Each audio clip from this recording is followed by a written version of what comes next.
বর্তমানে 2014 এবং 2017 টেট পাসদের নিয়ে যে রিক্রুটমেন্ট প্রসেস চলছে, রিক্রুটমেন্ট প্রসেসের যখন প্যানেল প্রকাশিত হবে সেই প্যানেলে কি NIS DLEDরা থাকবে কি থাকবে না, আজকের ভিডিওতে আমি ডিটেলসে আলোচনা করব। তো ভিডিওটা অবশ্যই আপনাদের শেষ পর্যন্ত দেখার অনুরোধ রইল।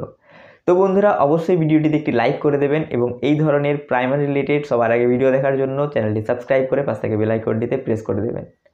তো আমরা সবাই জানি মহামান্য সুপ্রিম কোর্ট থেকে বিগত 28শে নভেম্বর 2023 একটা রায় চলে এসেছে, যেখানে বলা হয়েছে 18 মাসের ডিএলএড কোর্স এবং 24 মাসের রেগুলার ডিএলএড কোর্স সমকক্ষ নয় এবং কোনো NIOS প্রার্থী ফ্রেশ কোনো প্রাইমারি রিক্রুটমেন্টে অংশগ্রহণ করতে পারবেন না এবং জয়েনও করতে পারবেন না কোনো প্রাইমারি শিক্ষক পদে। এটা কিন্তু সুপ্রিম কোর্টের অর্ডার, প্রত্যেকেই কিন্তু সুপ্রিম কোর্টের অর্ডারটা মানতেই হবে।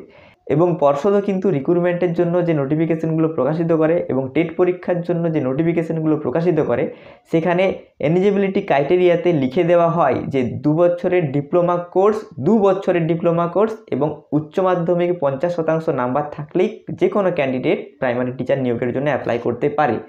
তো আমি স্ক্রিনশটটা দিয়ে দিচ্ছি, আপনারা দেখুন। এখানে কিন্তু স্পষ্ট লেখা আছে 2 বছরের ডিএলএড কোর্স এবং এইচএসে 50% নাম্বার থাকলেই ক্যান্ডিডেটরা আবেদন করতে পারবে। কিন্তু NIOSরা যেহেতু 18 মাসের ডিএলএড কোর্স, তাই অবশ্যই তারা কিন্তু রিক্রুটমেন্ট থেকে বাদ যাবে।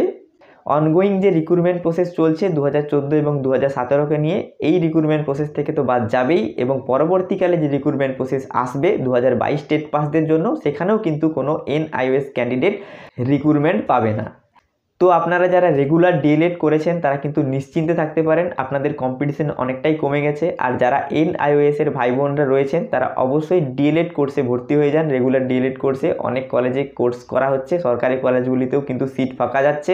তো আপনারা চাইলেই কিন্তু রেগুলার থেকে ডিএলএডটা করে নিতে পারেন। তো NIOSরা কিন্তু বর্তমান নিয়োগ প্রক্রিয়া এবং পরবর্তী সময়ে যে নিয়োগ প্রক্রিয়া চলবে সেখানে কিন্তু অংশগ্রহণ করতে পারবে না। বন্ধুরা, এটা আমার নিজস্ব মতামত ছিল, আপনাদের মতামত কি এই ব্যাপারটা নিয়ে অবশ্যই কমেন্ট বক্সে লিখে জানাবেন। এবং এই ধরনের প্রাইমারি রিলেটেড ভিডিও দেখতে হলে অবশ্যই চ্যানেলটা সাবস্ক্রাইব করে পাশ থেকে বেল আইকনটিতে প্রেস করে দেবেন। তো বন্ধুরা, ভিডিওটি শেষ পর্যন্ত দেখার জন্য অসংখ্য ধন্যবাদ। আবার দেখা হচ্ছে পরে অন্য কোনো ভিডিওতে।